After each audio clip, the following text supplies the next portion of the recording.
Assalamualaikum warahmatullahi wabarakatuh. Apa kabar semuanya? Semoga selalu sehat, dilancarkan rezekinya, dimudahkan segala urusannya. Amin. Nah, di video kali ini saya akan berbagi informasi terkait pencairan bantuan PKH tahap 2 maupun BPNT tahap 2 tahun 2025.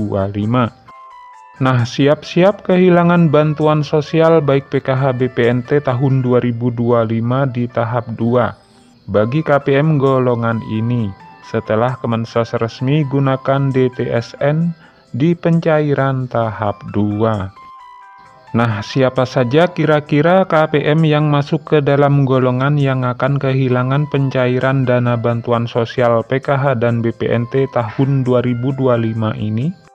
Maka dari itu simak terus videonya sampai selesai agar supaya tidak ketinggalan informasinya.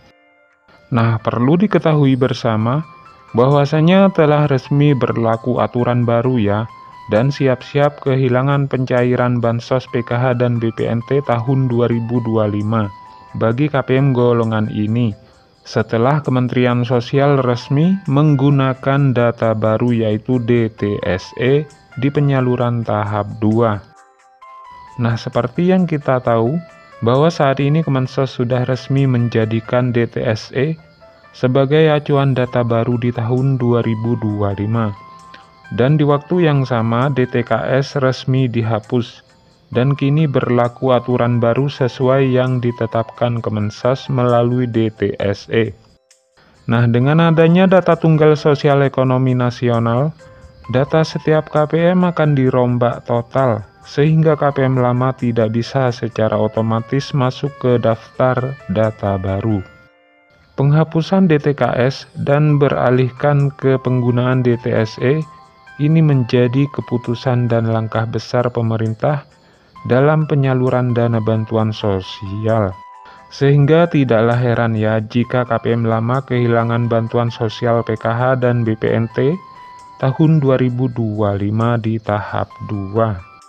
Walaupun perubahan ini membawa dampak baik dalam hal keakuratan dan validasi data lebih terjamin, namun tidak akan semua KPM bisa tetap menjadi penerima bansos di tahun 2025 ini.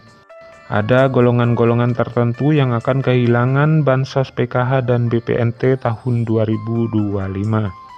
Dan golongan tersebut tentunya sudah ditetapkan oleh Menteri Sosial sesuai dengan hasil pengolahan data DTSE. Lalu siapa saja kira-kira KPM yang masuk ke dalam golongan yang akan kehilangan pencairan dana bansos PKH dan BPNT tahun 2025 ini?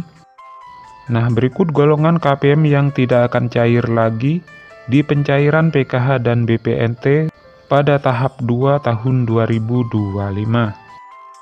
Untuk yang pertama, KPM atau penerima bansos lama yang tidak tercatat di dalam DTSN, sehingga tidak akan menerima bantuan di tahap selanjutnya. Selanjutnya, KPM lama yang tercoret atau tersingkirkan akibat penambahan penerima baru yang akan masuk dalam daftar. Artinya komposisi penerima bansos bisa berubah secara signifikan. Selanjutnya golongan KPM yang masuk graduasi ya, di mana keluarga penerima manfaat yang sudah mandiri atau dianggap tidak lagi memenuhi kriteria akan dikeluarkan dari daftar penerima bantuan sosial tahun 2025. Selanjutnya KPM yang tidak lagi memiliki komponen PKH. Nah, keluarga yang sudah tidak memenuhi syarat komponen PKH seperti anak yang telah lulus sekolah, tidak lagi terdaftar sebagai penerima. Hal ini terjadi akibat pembaruan data yang dilakukan pemerintah untuk memastikan bantuan tepat sasaran. Selanjutnya KPM yang tidak lolos verifikasi kelayakan, di mana setiap bulan pemerintah melakukan verifikasi kelayakan penerima bantuan sosial. Nah, KPM yang dinyatakan tidak layak, misalnya karena perubahan kondisi ekonomi, tidak lagi berhak menerima bantuan sosial. Kategori ini menunjukkan pentingnya pembaruan dan validasi data penerima bansos agar bantuan tepat sasaran. Nah, sekian dulu informasi ini, semoga bermanfaat. Sampai ketemu di informasi-informasi selanjutnya. Assalamualaikum warahmatullahi wabarakatuh.